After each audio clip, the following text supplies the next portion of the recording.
শত্রুরা যেভাবে আমার পিছনে পড়ে আছে, মনে হচ্ছে তোমাদেরকে আমি এই পৃথিবীর আলো দেখাতে পারবো না। একবার যখন ওদের নজর পড়েছে, তখন এখানে আমার ডিম কিছুতেই নিরাপদ না। কিন্তু এইভাবে ডিম দুটো আমি কোথায় রাখি? কয়েকদিন পরেই তো ডিম থেকে আমার ছানারা বেরিয়ে আসবে।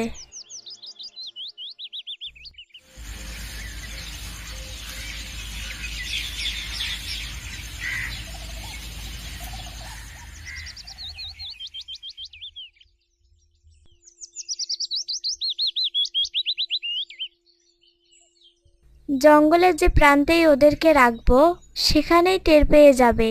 তার থেকে ভালো পাশের ওই ছোট্ট গ্রামটিতে গিয়ে ওদেরকে রাখতে হবে। সেই কবে ডিমগুলো দিয়ে তোকে বসিয়েছি, এখনো ছানার কোনো নাম নেই। সারাদিন খালি খাই খাই। এখন এই এক বাটি খাবার খেয়ে আমাকে উদ্ধার কর।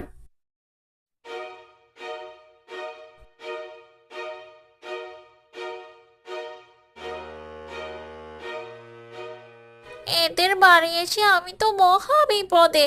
আমার মালিক তো দেখছি বড্ড বেশি লোভী।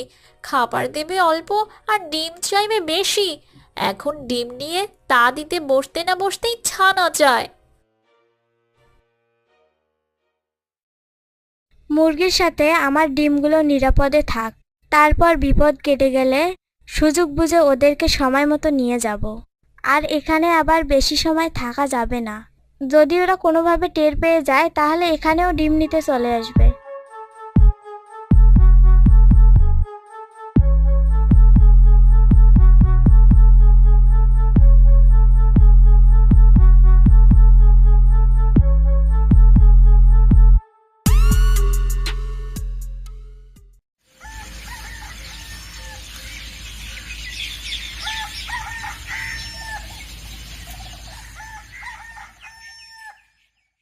এখানে দুটো ডিম বেশি মনে হচ্ছে।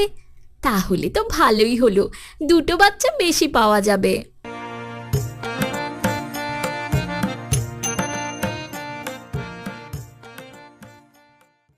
আজকে শুধু ডিম দেখেই চলে গেল, খাবার দিল না। আমার মালিক তো দেখছি লোভের সাথে কৃপণও বটে। না জানি আমার ছানাদের কপালে কি আছে। আমার তো মনে হয় ডিম থেকে ছানারা বের হওয়ার সাথে সাথে তাদেরকে বিক্রি করে দিবে। যদি এমন হতো, তাদেরকে নিয়ে অনেক দূরে পালিয়ে যেতে পারতাম, তাহলে খুব ভালো হতো। ইচ্ছা মতো তোদেরকে আমি বড় করতে পারতাম।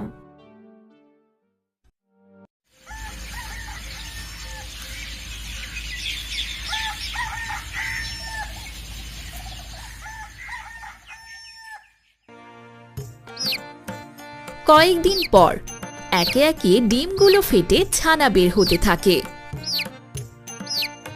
আরে বাহ, এবারের ছানাগুলো তো বেশ নাদুস নুদুস হয়েছে দেখছি। এরা তাড়াতাড়ি বড় হয়ে যাবে আর এদেরকে আমি বিক্রি করে দেব। তারপর আরও মুরগি কিনবো। এবার আমার ব্যবসা বেশ ভালো জমে উঠবে।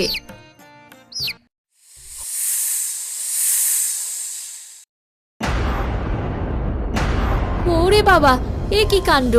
মুরগির ডিম থেকে সাপের বাচ্চা বের হচ্ছে কেন? আমি আবার চোখে ভুল দেখছি না তো? সাপ দুটোকে দেখে তো বিষাক্ত সাপের বাচ্চা মনে হচ্ছে। না বাবা, এই সাপের বাচ্চা দুটো তেড়ে এসে আমাকে না কামড়ে দেয়। আমি দ্রুত ঘরে পালাই।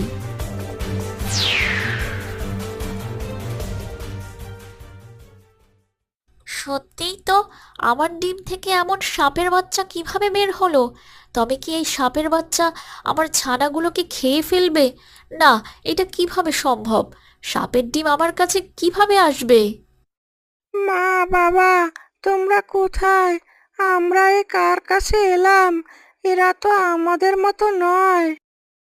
এখনই তোদের মজা দেখাচ্ছি। তোরা আমার সন্তান কিছুতেই হতে পারিস না। তোদেরকে আমার ছানাদের সাথে রাখলে আরও বিপদ ঘটবে।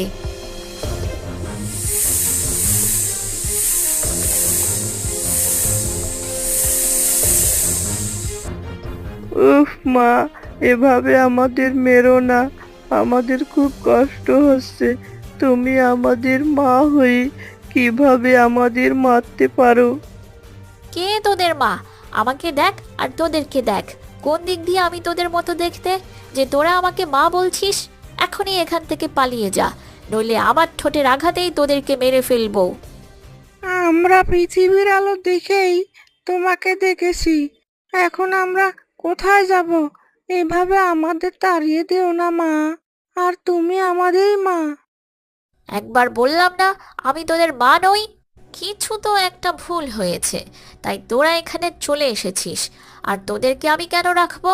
তোদের দুজনকে এখানে রেখে আমি নিজের সাথে আমার সন্তানদেরও কি বিপদ ডেকে আনবো? আমরা এক্ষুনি পড়ে থাকবো, তবুও আমাদের তাড়িয়ে দিও না। আমরা তোমাদের কোনো ক্ষতি করব না মা। আচ্ছা ঠিক আছে, তবে আমি এখানে আমার ঠোঁট দিয়ে একটা গর্ত করে দিচ্ছি। তোরা ওই গর্তের মধ্যে লুকিয়ে থাকবি, নইলে মালিক ভয়ে আমাদের কাছেও আসবে না আর আমাদেরকে খেতেও দেবে না। আচ্ছা ঠিক আছে মা, যেমনটা তোমার ইচ্ছা